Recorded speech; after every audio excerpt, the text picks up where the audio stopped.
Okay, alright. Update po tayo sa Captain for today, guys. Heto na naman, guys.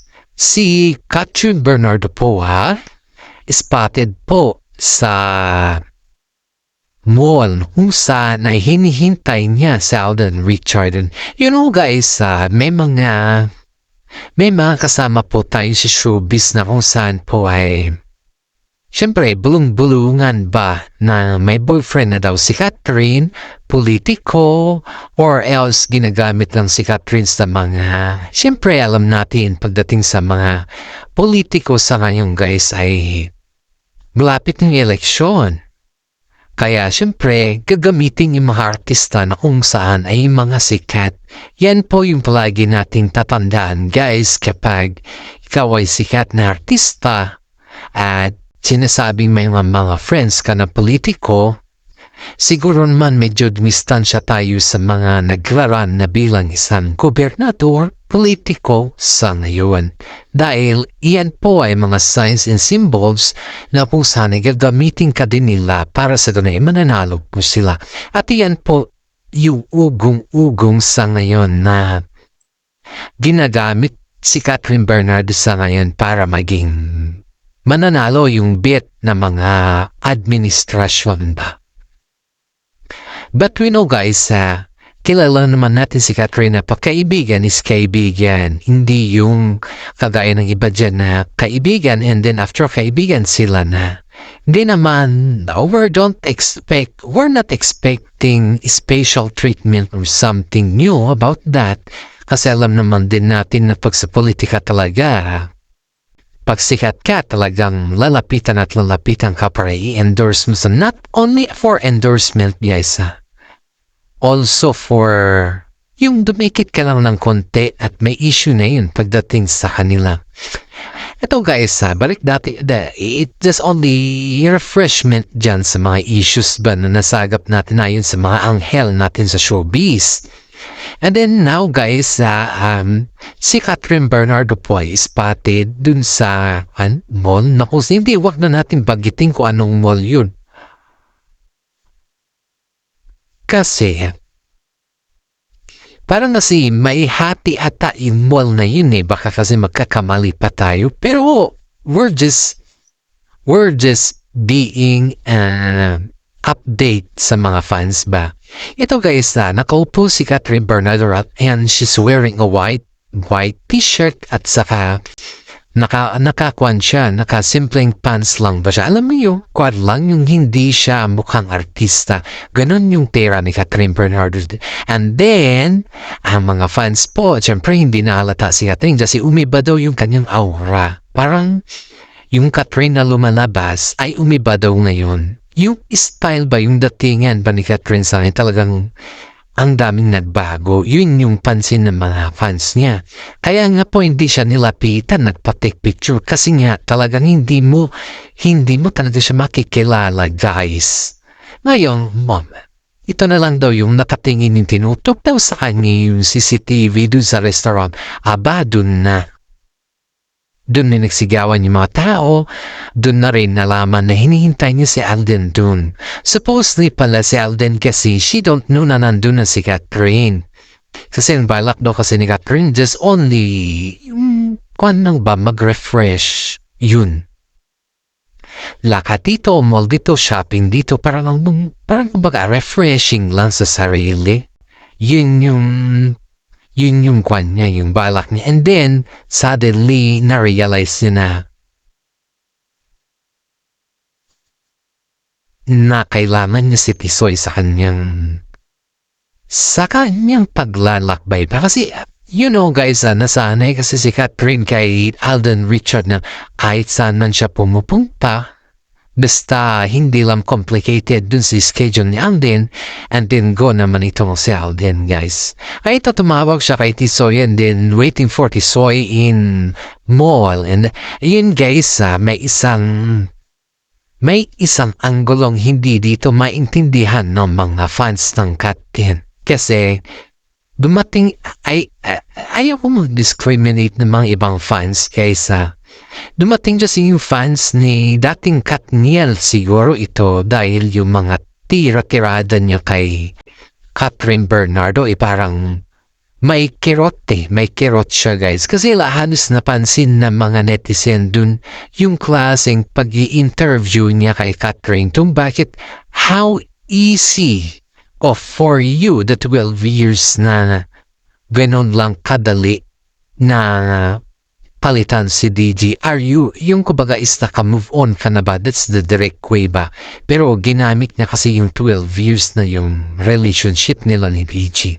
And then sa mga analysis natin dito guys, and not only me, pero yung mga reaction ng mga kasama natin na pumunta sa mall na nakipagsigawan din sa cut din guys is parang na-shock lahat yung mga tao. Yung reaction nila is, they are waving for something. Tanggalin mo tong tao na to kasi nakaka-belander siya sa captain. Parang ganun yung sinasabi ng mga ibang fans eh. You know, pero as a professional way kay Catherine naman, hindi naman niya yung baga is tinuluyan yung taong nagtanong sa. She just answer it with a nice way lang. Sabi niya, kung nagawa naman ni DJ na mag-move on ng ilang araw, why not naman na hindi ko magawa sa taon? Ayan. Ang daming ng question sa mga galawan ni Catherine Bernardo sa ngayon, guys, dahil diba, ang mga taong naliling kasi sa kanya is mga big time eh. Tapos, na-blood pa siya ni Ogie Diaz na talagang konfirmado na daw na may bago na siyang boyfriend. Pero sa atin guys mahirap man naminin or ano man yan, katotohanan man yan or hindi, hintayin na lang natin yung sasabihin ni or yung nanggaling kila Catherine Bernardo at saka si Mami Min. Kasi si Mami Min naman talaga, iyan talaga yung super protective sa kanila at alam naman din natin na nadala na sila kay Daniel Padilla. At ito naman na si Mami Min guys is botong-boto naman ito kay Alden Richard. Halos lahat ng mga ginagawa ni Alden Richard at saka si Catherine Bernardo ay gustong-gusto ni Mami Min dahil pinapakita ni Alden Richard kasi na siya dapat yung maging Mr. Right ni Catherine Bernardo. You know guys, hindi naman si Alden yung taong mag-give up ng totally ba. Lamang sabi niya, handa daw siyang hintayin si Catherine kahit anong mangyari. At saka ito pa guys, sinupalpal din ni Alden si nitong nagbida-bidahan na nag-interview kay Catherine dun sa mall kagabi dahil nabanggit kasi nito na ano daw yung pinagkaiba ni na Alden Richard at saka si Daniel Padilla pagdating ng mga private part pa. Yung mga casing siguro something like that. Alam na natin nga hindi na tayo bata sa mga ganyan ba. And then sinabi din ng mga kapwa niya doon na, oy, wag naman ganyan, napaka-private na yan. Pero sinugot pa rin siya ni Catherine Bernardo. Habi niya, mas gentleman daw si Alden compared daw kay Daniel Padilla, guys.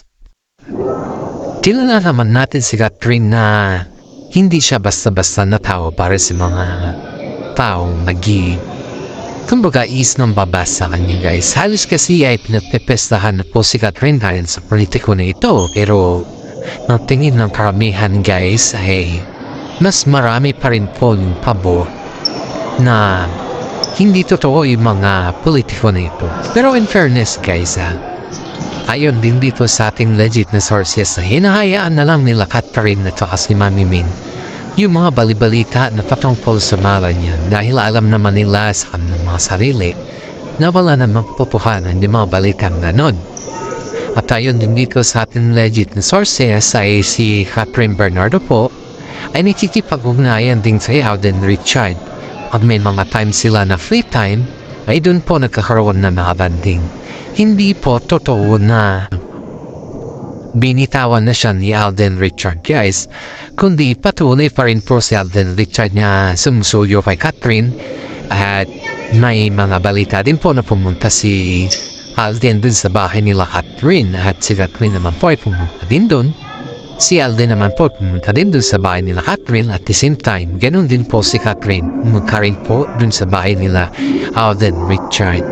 May mga time din po na nag-invite yung mga pamilya ni Alden kay Catherine ay yan po ay talagang pumupunta si Catherine dun guys. Kaya yung mga sinasabi nila na yung kumbaga umiwas na si Catherine Bernardo or si Alden Richard kay Catherine ay hindi po yan totoo guys, kundi mga pan lang po yan, mga kumbaga is grounded lang po kay Catherine yung mga ganyan na issues.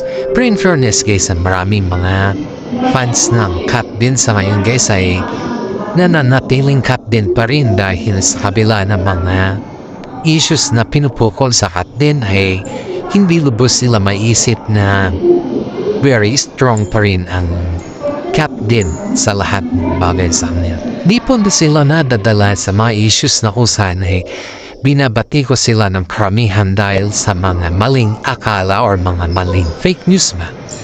Kaya ang Cat din po ay nananatiling matibay sa lahat ng bagay.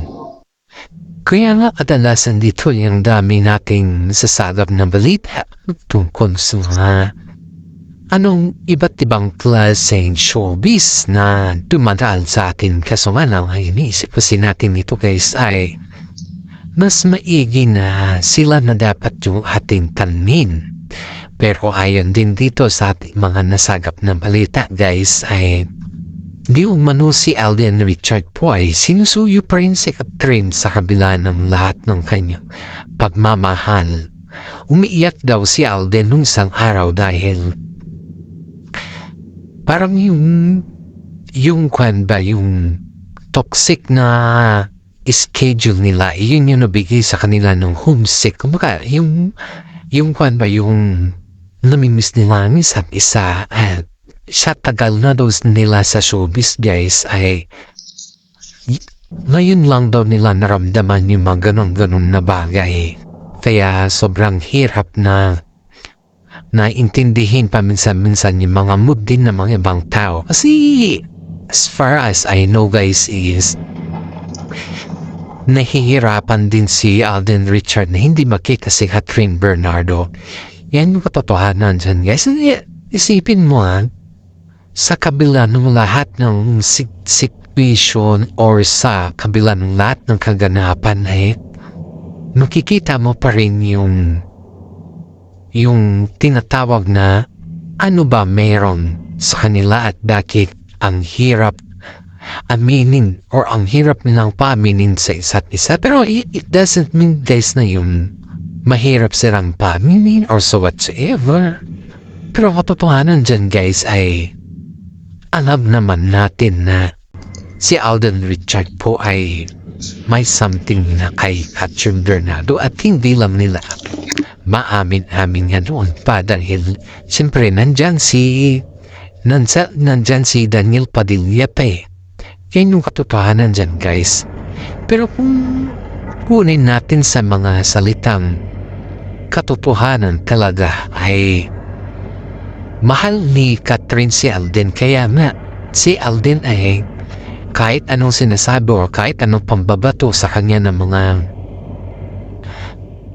taga-showbiz din, kahit anong sabihin din sa kanya, ang mga tao po ay iniisip pa rin kung sa ano ba yung patutunguhan or saan ba ano ba yung may patutunguhan ba ang Cat din. Parang iniisip ng mga taga-showbiz guys.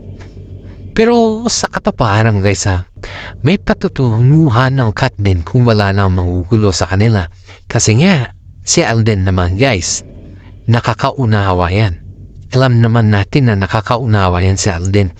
At alam din natin na sa kabila ng lahat ng pagsubok sa kanila ni Catherine ay hindi niya dinaramdam lahat yun. Kundi umiiwas siya dahil alam niya sa kanyang sarili na Kapag iyan ay pinatulan niya kasi, mababagsak din ang kanyang karera. Matalino si Alden kasi kung tutusin natin, matalino siya, hindi siya yung tao na marunong makipag pumapatol sa mga kung ano-ano lang dyan. Pero sikip guys na ang pagiging matalino ni Alden ay yan po yung bibigay sa kanya ng maraming supporters at saka maraming fans. Diba? Believe it or not guys, alam kong kayo ay maka-Alden din at alam kong mas marami din dito ang boto sa Katniel. Pero kahit anong mangyari guys para sa akin kahit anong mangyari, kahit gaano man kabas or kahit ano man yung sabihin nila kay Alden na ginagamit lang siya ni Catherine, ay yan ay mahirap paniwalaan pag hindi sila mismo yung nakakausap natin. Pero pag hanggang sa mga tono lang na naririnig natin sa mga kabila, siyempre wag naman tayong maging bias ba? Dapat maging balanse tayo sa lahat. Kasi pag maging bias tayo sa lahat, may mga masasaktan din na mga inosente. Pero pagpabor naman kayo kay Daniel Padilla guys. Ako kasi guys hindi ako pabor kay Daniel Padilla. Dahil mas mahal niya ang kanyang aso kumpara kay Catherine Bernardo. Mas gusto niya ang kanyang aso kumpara kay Catherine Bernardo. Mas pinaninindigan niya na gusto niya ang aso. Pero sa akin, kung yung aso yung mahal mo, kesa yung kasintahan mo, yung si aso mo lang karelasyon, diba? Ano naman kadali yun, hindi yung maghanap ka pa ng mga ibang tao para gamitin mo, yung aso mo lang pala yung gusto mo. Mahirap naman intindihin minsan pero nandyan na tayo sa lugar na hindi na natin mababago. So kaya na po yung decision sa Clint ay yung respeto ng mga iba dahil alam nila sa kanilang sarili na kahit anong gawin na ni Alden ay ni Daniel Padilla ay hindi na yan mapapago ni Catherine Bernardo. Mas mahal niya na si Alden sa ngayon. At alam kong kayo ay ating tagamasugid na supporters dito at sana naman paki-like and share naman po ang ating YouTube channel. Maraming salamat at God bless po sa ating lahat.